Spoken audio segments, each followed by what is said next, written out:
بسم اللہ الرحمن الرحیم۔ السلام علیکم۔ حضرت یونس علیہ السلام فرات کے کنارے پہنچے تو ایک کشتی کو مسافروں سے بھرا ہوا تیار پایا۔ آپ اس کشتی میں سوار ہو گئے اور کشتی نے لنگر اٹھا دیا۔ راہ میں طوفانی ہواؤں نے کشتی کو گھیرا اور کشتی ڈگمگانے لگی اور اہل کشتی کو غرق ہونے کا یقین ہونے لگا تو اپنے عقیدے کے مطابق کہنے لگے کہ ایسا معلوم ہوتا ہے کہ کشتی میں کوئی غلام اپنے آقا سے بھاگا ہوا ہے، جب تک اس کو کشتی سے جدا نہ کیا جائے نجات مشکل ہے۔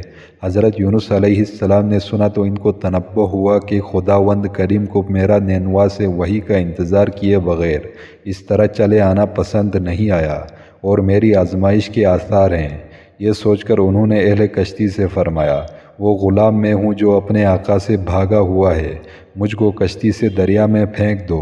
مگر ملاح اور اہل کشتی ان کی پاک بازی سے اس قدر متاثر تھے کہ انہوں نے ایسا کرنے سے صاف انکار کر دیا اور آپس میں یہ طے کیا کہ قرعہ اندازی کی جائے۔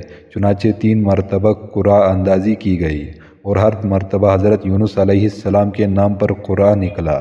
تب مجبور ہو کر انہوں نے حضرت یونس علیہ السلام کو دریا میں ڈال دیا یا وہ خود دریا میں کود گئے۔ اس وقت اللہ تعالیٰ کے حکم سے ان کو مچھلی نے نگل لیا۔ مچھلی کو حکم تھا کہ صرف نگل لینے کی اجازت ہے، یونس تیری غذا نہیں، اس لیے اس کے جسم کو مطلق تکلیف نہ پہنچے۔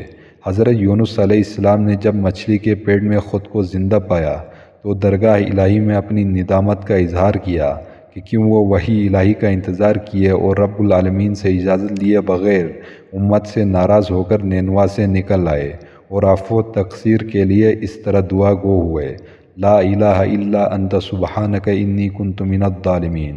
الہ العالمین تیرے سوا کوئی معبود نہیں، تو ہی یکتا ہے، میں تیری پاکی بیان کرتا ہوں، بلا شبہ میں اپنے نفس پر خود ہی ظلم کرنے والا ہوں۔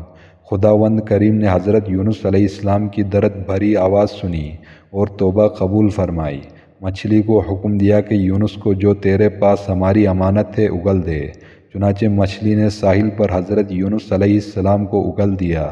حضرت عبداللہ بن مسعود رضی اللہ عنہ فرماتے ہیں کہ مچھلی کے پیٹ میں رہنے کی وجہ سے ان کا جسم ایسا ہو گیا تھا جیسا کہ پرندہ کا پیدا شدہ بچہ کہ جس کا جسم بے حد نرم ہوتا ہے اور جسم پر بال تک نہیں ہوتے۔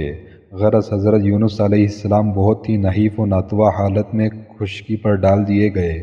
اس کے بعد احکم العالمین نے ان کے لیے ایک بیلدار درخت اگا دیا جس کے سائے میں وہ ایک جھونپڑی بنا کر رہنے لگے۔ چند دن کے بعد ایسا ہوا کہ حکم ربانی سے اس بیل کی جڑ کو کیڑا لگ گیا اور اس نے جڑ کو کاٹ ڈالا۔ جب بیل سوکھنے لگی تو حضرت یونس علیہ السلام کو بہت غم ہوا۔ تب رب العالمین نے وحی کے ذریعے ان کو مخاطب کیا اور فرمایا، یونس تم کو اس بیل کے سوکھنے کا بہت رنج ہوا جو ایک حقیر سی چیز ہے، مگر تم نے یہ نہ سوچا کہ نینوا کی 1 لاکھ سے زیادہ آبادی جس میں انسان بس رہے ہیں اور ان کے علاوہ جاندار بھی آباد ہیں، اس کو برباد اور ہلاک کر دینے میں ہم کو کوئی ناگواری نہیں ہوگی، اور کیا ہم ان کے لیے اس سے زیادہ شفیق و مہربان نہیں ہیں جتنا کہ تجھ کو اس بیل کے ساتھ انس ہے جو تم وحی کا انتظار کیے بغیر قوم کو بد دعا کر کے ان کے درمیان سے نکل آئے۔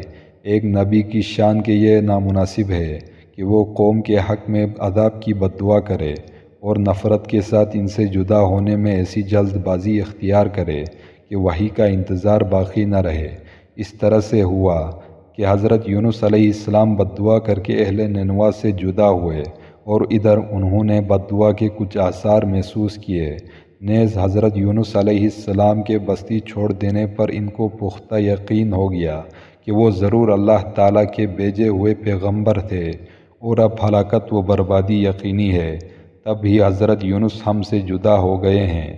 یہ سوچ کر فوراً بادشاہ سے لے کر رعایا تک سب کے دل خوف و دہشت سے کانپ اٹھے اور حضرت یونس علیہ السلام کی تلاش کرنے لگے کہ ان کے ہاتھ پر اسلام کی بیعت کریں، اور ساتھ ہی تمام کے تمام اللہ تعالیٰ کی بارگاہ میں توبہ اور استغفار خشوع سے کرنے لگے اور ہر قسم کے گناہوں سے کنارہ کش ہو کر آبادی سے باہر میدان میں نکل آئے، حتیٰ کہ چوپایوں کو بھی ساتھ لے آئے اور بچوں کو ماؤں سے جدا کر دیا، اور اس طرح دنیا سے کٹ کر بارگاہ الہی میں گریہ و زاری کرتے اور متفقہ بلند آواز سے یہ اقرار کرتے رہے، اے ہمارے پروردگار، حضرت یونس علیہ السلام جو پیغام ہمارے پاس لے کر آئے تھے، ہم تمام کے تمام اس کی تصدیق کرتے ہیں اور اس پر دل و جان سے ایمان لاتے ہیں۔ آخر کار رب العالمین نے ان کی توبہ قبول فرمائی، ان کو دولت ایمان سے نوازا اور ان کو عذاب علیم سے محفوظ کر دیا۔